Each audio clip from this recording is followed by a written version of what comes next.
so so lost. Where am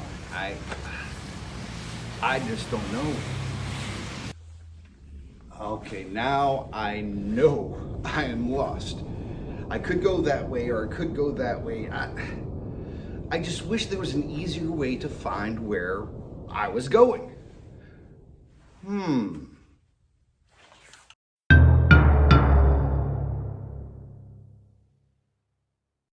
Great day, students, and well, you can kind of figure out that today's lesson is going to be on maps. Why we use maps, how to use maps, and how they're useful. You can kind of tell in the beginning of the video, I could have used a map to find my way out of the predicament that I was in. But today, we're gonna really focus on how to find places that we're going. So, ladies and gentlemen, sit back and let's learn. Now, if you're anything like me, we hate getting lost. We love to know where we're going, especially if it's someplace new. And today, we're gonna learn about how to get there. Now, with technology today, we have things like GPS and Siri and all these other gadgets that show us where to go. But from my experience, there's always something that we can always fall back on, and that is a map. Now, I have used maps for the longest time, and they've always steered me in the right direction. Direction. Kind of important on a map, isn't it? If you look right here, on every map, you will see what we call a compass rose. Now, some people carry compasses with them. I actually have a compass right here, and it always steers me in the right direction. Now, if you notice on this compass, there are a number of letters and a number of little lines. And these letters have meaning. Now, when we look at the compass, you see an N, an S, an E, and a W. Now, the N stands for north. So if you want to travel north, you follow where the N is pointing you. Now, the great thing about a compass is it's magnetized. Get a little science in here. It's magnetized so that it'll always show you where north is. And then you can go in that direction. So if you look, north is going to be over there, isn't it? So if I needed to travel north, I follow the N. If I need to go south, I follow the S. And if I need to go east or west, I follow the E or the W. Now, sometimes directions aren't that easy. Sometimes it says a combination of the two letters. Well, on our compass and our compass rose right here, you will see something that says NW. Well, that's when you have to travel northwest. How about NE? You got it, northeast. And you can probably figure out what SW and SE stand for, can't you? Southwest and southeast. So a compass can definitely help us find where we need to go. But how do we use this on a map?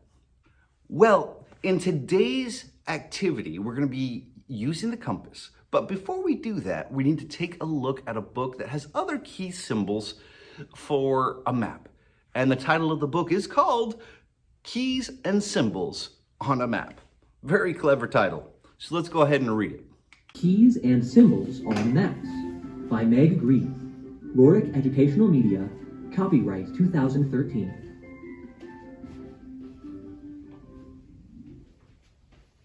Look at a map. What do you see? You see symbols and a key.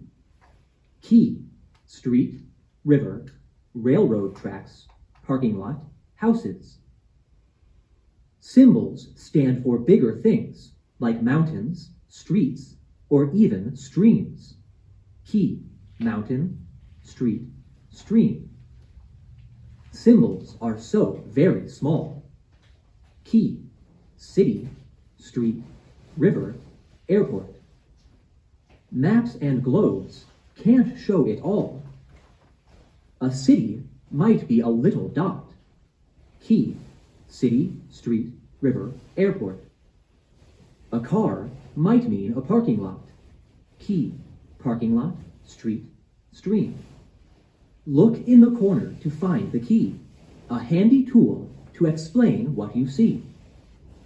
Maps can show us lots of things, like giant rivers or parks with swings. Key, park, street, river. Just use the symbols and the key. Reading maps is fun and easy. Key, street, river, park, school. Glossary. City, sit-e. A city is a very large town with lots of people living in it. Cities have lots of streets, buildings, and stores. Globes. Globes. Globes are round spheres that show the entire Earth.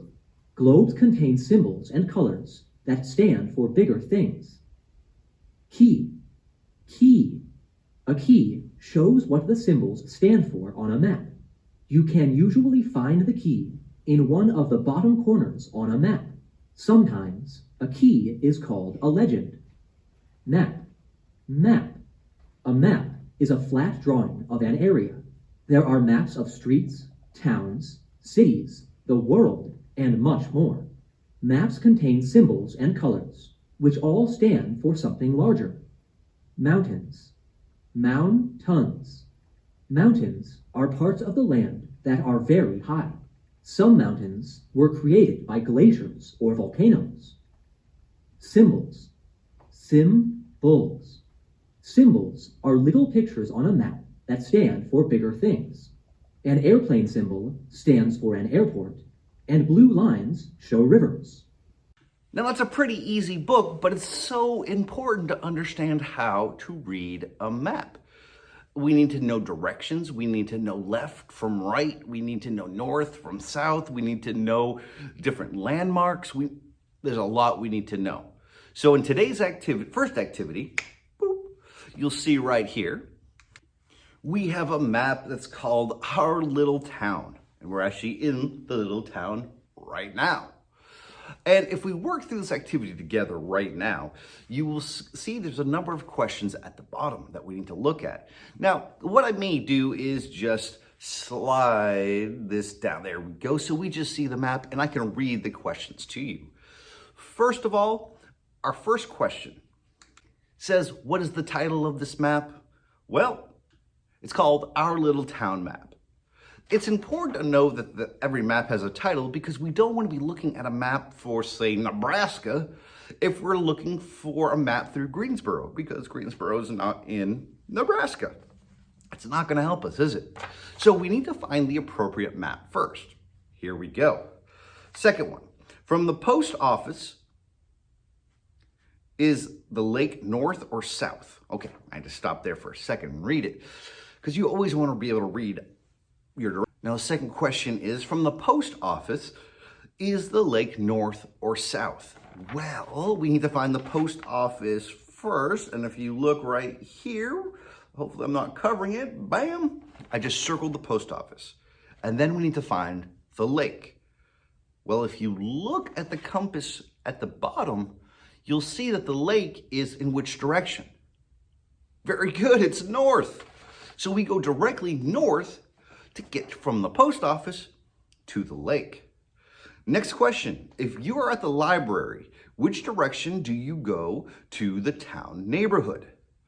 All right, let's find the library. Okay, I see the library, it's right there. Which direction do we go to the neighborhood? If you said south, great job, because we're going straight down.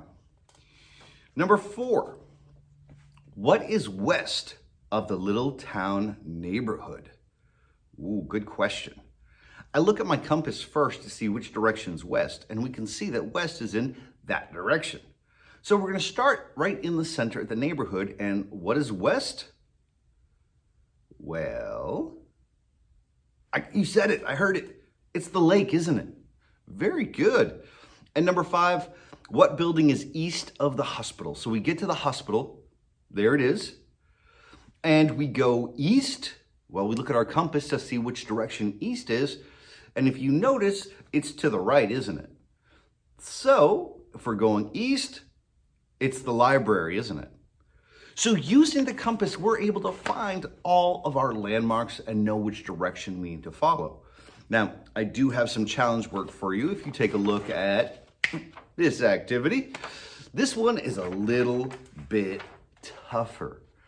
And I wanted to give you a challenge today to see just how much of the map knowledge you know and see if you can get through not just a little neighborhood, but an entire city.